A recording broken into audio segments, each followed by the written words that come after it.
Je repars à l'aventure et je vais avoir besoin de vous. Oui, vous allez pouvoir prendre part à ma prochaine aventure, donc restez jusqu'au bout de cette vidéo, vous n'allez pas être déçus. Alors si tu ne souhaites pas louper mes prochains films d'aventure, abonne-toi dès maintenant à ma chaîne YouTube en n'oubliant surtout pas de cliquer sur la petite cloche pour activer les notifications. Tu peux également me suivre sur tous mes autres réseaux sociaux, notamment sur Instagram pour suivre mes aventures en direct via mes stories et où je dévoile régulièrement mes plus beaux clichés. Prêt pour l'aventure? Caméra au point, c'est parti.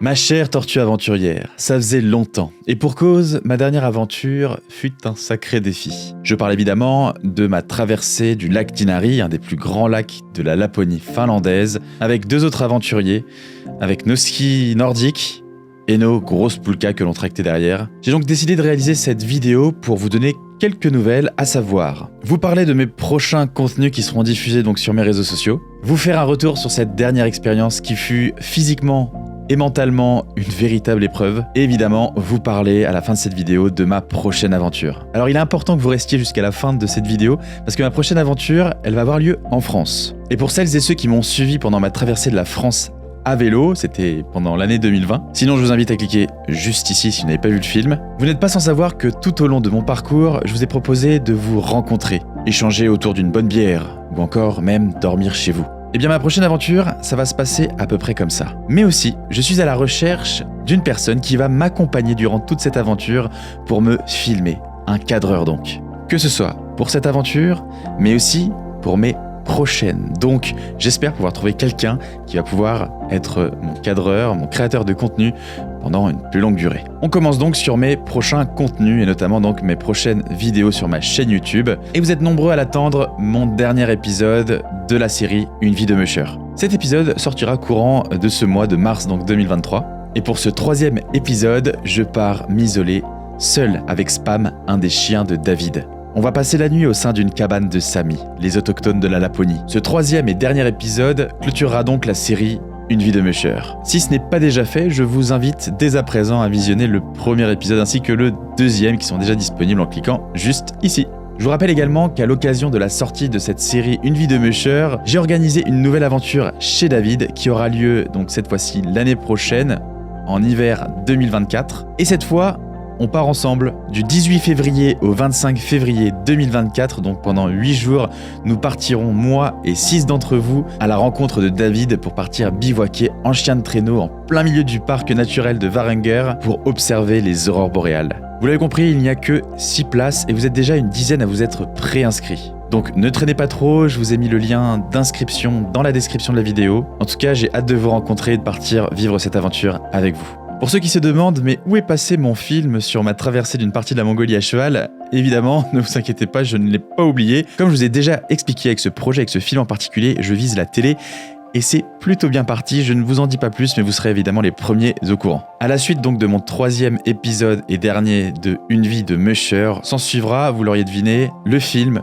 de ma dernière aventure, ma traversée du lac Dinari, qui est un des plus grands lacs de Finlande, situé en Laponie finlandaise, à l'extrême nord de la Finlande, à la frontière avec la Norvège et la Russie. Nous sommes donc partis là-bas début février, donc il y a à peu près un mois, avec 2 autres aventuriers, et l'aventure s'est déroulée pendant environ 3 semaines. J'étais donc avec Andy Ciarelli, qui est un coach sportif et aussi coach de trail, et Noël Vanier, qui lui est un ultra-trailer et surtout un aventurier aguerri. Il a traversé une partie de la Mongolie à pied, le Salaire d'Uyuni à pied également. Il a fait le désert de Namib.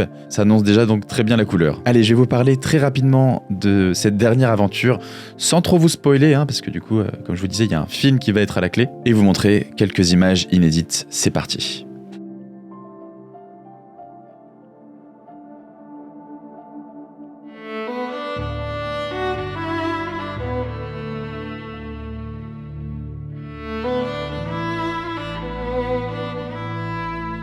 Donc on est parti début février, vraiment tout début février, je crois que c'était le 2 d'ailleurs, pour la Laponie finlandaise avec ces 2 personnes que je n'avais encore jamais rencontrées.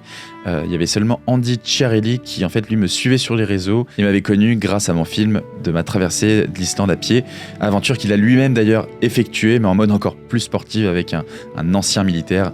Enfin bref, je vais pas m'étaler là-dessus. C'était vraiment 2 grands gaillards, Quand je les ai rencontrés, déjà, je me suis dit que ce sont des bonhommes qui vont m'apporter beaucoup. On a préparé pendant quasiment 1 an l'aventure, donc il y avait une grosse préparation, et pour cause, c'est que en plus de partir dans ce pays, en Finlande, en Laponie finlandaise, donc vraiment dans des endroits très reculés, vraiment au nord des pays scandinaves, on a décidé donc d'y aller en hiver. Pour moi, c'est la première fois que je partais dans un pays comme ça en plein hiver. Quand j'étais parti en Suède ou en Norvège, c'était pas plus tôt que mars de l'année, où les températures sont déjà un peu plus clémentes. Là, on y va début février et on a eu des températures dès les premiers jours à moins 30 degrés ressentis. C'est la première fois que je vivais une expérience similaire avec des températures aussi basses. Et du coup, comme je le disais, en fait, on a beaucoup préparé l'aventure parce qu'on a voulu compliquer les choses. C'est-à-dire qu'au lieu de partir avec un réchaud à essence, ni même d'ailleurs un réchaud à gaz au début, on a décidé de partir avec un poêle à bois pour la jouer vraiment aventurier, à la Jack London. Eh bien, il faisait tellement froid que le poêle à bois ne chauffait pas l'eau. Donc, ce qui fait que les premiers jours, on a eu du mal à s'hydrater et on a eu du mal à manger parce que nos nourritures, pour la plupart lyophilisées, ne pouvaient pas être consommées sans eau. Donc dès le début, c'était une véritable épreuve. Et en plus de ça, s'ajoute que ces deux gaillards sont des trailers, des grands sportifs, et moi, qui vais de temps en temps à la salle de sport, eh bien j'ai eu rapidement du mal à les suivre, même si j'ai tout donné. Alors sans rentrer dans les détails, dès le premier jour, on a dû bivouaquer sur le terrain d'une personne dont le fils nous a menacés de mort. Ensuite, il faisait tellement froid qu'on a passé toute une après-midi à faire chauffer de l'eau, ce qui nous a retardé, et ce qui a fait que l'étape d'après, le lendemain, on a fait une étape de 43 km sous des températures extrêmes, à portée de poulkas de 70-75 kg chacune. Tout ça avec pas beaucoup de flotte, je crois qu'on avait 1,5 litre d'eau pour cette journée à 3, ce qui n'est pas du tout assez, et en s'étant nourri que de barres énergisantes, donc pour vous dire qu'on n'avait pas du tout les nutriments ni l'hydratation dont on avait besoin. Et cette journée a été un vrai calvaire. J'espère que je ne revivrai pas une journée comme celle-ci, parce qu'on était à 2 toits de flancher. Puis de moins 30, on passe d'un coup à 0 degré, voire même dans les positifs, ce qui fait que vu qu'on était sur un lac gelé, eh bien, quand on s'est renseigné autour de nous, on nous a dit « vous êtes des grands malades ». On nous a montré des photos de motoneige qui s'étaient enfoncées dans le lac cassé, ce qui nous a fait extrêmement peur. Donc on s'est retrouvé sur un lac avec des petits trous à droite à gauche, voilà. C'était un peu un lac miné. On ne pouvait même plus bivouaquer sur le lac, parce que du coup ça devenait trop dangereux, donc il fallait trouver des berges pour bivouaquer, et les berges, c'est assez compliqué d'y accéder avec nos poulkas, donc on était très limité au niveau des endroits où dormir. Ajoutez à cela que du coup moi j'avais des caméras pour filmer qui, vous le savez sans doute, ne résistent pas très bien à des températures aussi extrêmes, donc ça aussi c'était ma crainte. Et notre objectif dans cette aventure, c'était donc de vivre à la Jack London, vraiment à l'aventurier extrême, mais aussi de rencontrer des Samis, les autochtones de la Laponie. Eh bien, devinez quoi, on y est arrivé. On a rencontré des Samis, on a rencontré des locaux, on a eu beaucoup de chance. Et j'ai pas envie de vous spoiler, mais à la fin de notre aventure, quand on a réussi enfin à traverser le lac, on a fait une rencontre exceptionnelle. Mais exceptionnelle, on a été invité à manger avec une communauté religieuse qui vit en Laponie, et dont il y avait une Sami qui nous a chanté une magnifique chanson Sami.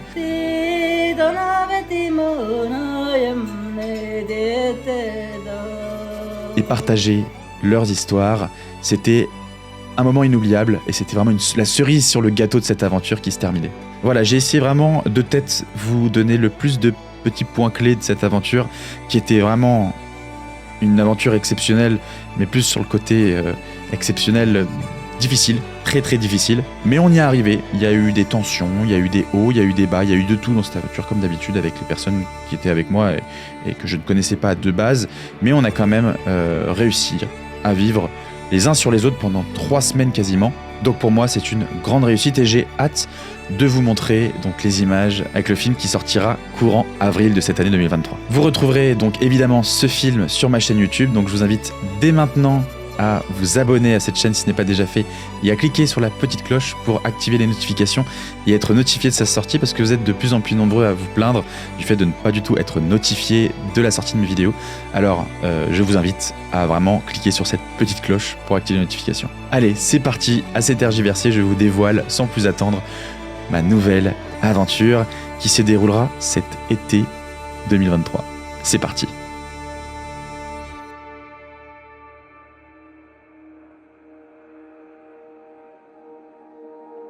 Pour partir à l'aventure avec un grand A, pas forcément besoin d'aller à l'autre bout du monde.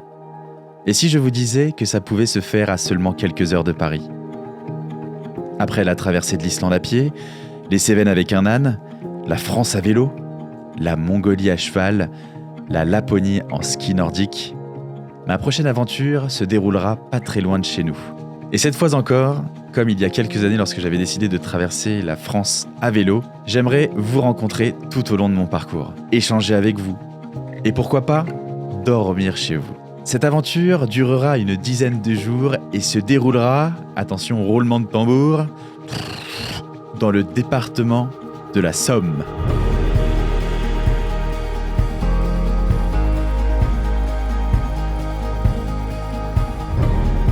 Département que je vais entièrement traverser d'est en ouest, et cette fois-ci pas à pied, ni à vélo, ni même à cheval, mais en kayak.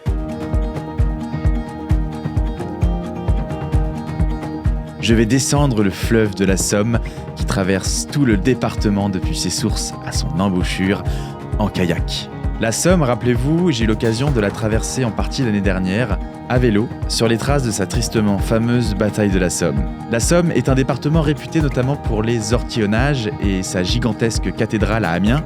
La bataille de la Somme, qui a eu lieu durant la Grande Guerre et fait de nombreuses victimes, mais également la fameuse baie de Somme. Depuis le village de Saint-Simon, situé dans l'Aisne, je vais descendre le fleuve sur mon kayak. Et comme à mon habitude, le kayak, j'en ai jamais vraiment fait. Tout ce que je sais, c'est que ça flotte, qu'il n'y a pas de moteur dessus et que ça s'utilise non plus sans voile, donc avec des pagaies ou des rames. L'aventure se déroulera à la seconde partie de ce mois de juin 2023 et durera environ 10 jours. Je passerai par Voyenne, Péronne, Capy, Sailly-le-Sec, Corbie, Amiens, Picquigny, Long, Abbeville, pour terminer à Saint-Valery-sur-Somme. Et encore une fois, j'ai besoin de vous. Si tu habites le long de la Somme ou dans les environs, que tu souhaites me rencontrer, me partager tes histoires, ta passion, ton métier, et surtout si tu souhaites m'héberger, j'ai glissé un lien dans la description de cette vidéo pour que tu puisses me contacter, me dire que tu es intéressé. Cette aventure, comme la précédente que j'ai effectuée donc l'année dernière toujours dans la Somme, sera en partenariat avec Somme Tourisme. Et attends, j'ai encore besoin de toi parce que je recherche aussi quelqu'un qui va m'accompagner tout le long de cette aventure. Et oui, déjà le kayak j'en ai jamais fait, alors en plus filmer en faisant du kayak, je l'ai jamais fait non plus et j'ai l'impression que c'est assez compliqué.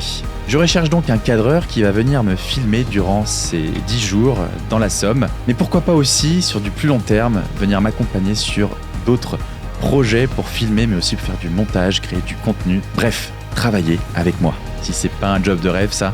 Donc si tu sais filmer, tu as du bon matériel, tu sais piloter un drone et que tu as aussi ton permis, je t'invite à cliquer sur le second lien dans ma description. Je suis désolé, il y a plein de liens à cliquer, mais tu vas pouvoir t'y retrouver dans la description. J'ai tout bien notifié, tout bien mis. Et rejoins-moi pour cette aventure. Et les prochaines, peut-être aussi. Si tu as la moindre question sur toutes les informations que je t'ai divulguées dans cette vidéo, n'hésite pas à me les écrire en commentaire, je vous répondrai. Sur ce, on se dit à très vite pour le dernier épisode de ma série Une vie de mûcheur.